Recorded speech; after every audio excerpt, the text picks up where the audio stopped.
Introducing the wheelchair bearing removal stand. Dun dun dun. This stand is designed to help you remove the bearings in your front casters, rear wheels, or forks of your wheelchair. And it can be used in the kitchen or in your workshop.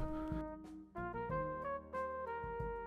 stand features a non-marring rubber surface so that it doesn't destroy the aluminum parts on your wheelchair. It also has a cutout, the figure 8 cutout for the various bearing sizes. It also can be disassembled and stored flat. One of my favorite features of this stand is that you can clamp it to either a kitchen table or to a workbench so that it doesn't slide around when you're using it. Using the stand is pretty straightforward.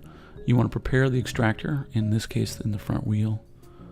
And then when you put it in the stand, you want to make sure that you're using it in the right hole so that it's supported properly. You take the pin punch and your hammer, and then you can knock the bearing through the hole. You'll notice that there's a figure 8 pattern. What you want to do is, in the case of the front caster, put the extractor on the smaller end so that it supports the caster when you're pounding out the bearing. For larger rear wheels, you want to put it in the larger hole so that the larger bearing can pass through it. Here's just a quick example of the bearing stand can also be used with forks and fork assemblies to remove the bearings inside of there. So in this case, we just assembled the fork, and you can tap the bearing out using the stand. In the package, you're going to find a step-by-step instruction guide to assembling the stand. There is the bottom panel. You will find 2 side panels, one with a logo on it. There, one top panel with the figure 8 and the rubber pad, and 4 3.5-inch Phillips screws. You will need a large Phillips head screwdriver. Step 1, take the bottom panel and have the countersink holes facing you. Step 2, take the 4 3.5-inch screws and insert them into the holes. It's important that you are making sure that you're putting them in the right way. You can see here that they're being put in the wrong way here.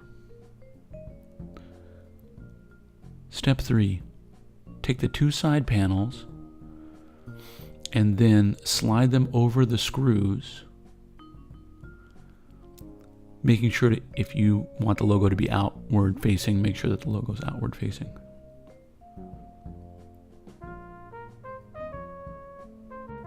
Step 4, slide the top panel over the 4 Phillips screws.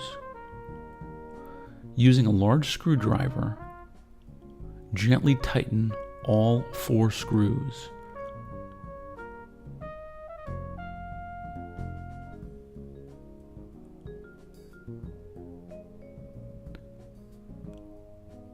Once you've tightened the screws, go back and retighten fairly aggressively the screws. The secret to making the stand work is that these screws are tight. If the screws are loose, the stand will be wobbly and it will not work. You may have to retighten as you use the stand. Okay, that's it. Thank you for watching. If you have any questions or if we can help you out in any way, please let us know. Thank you.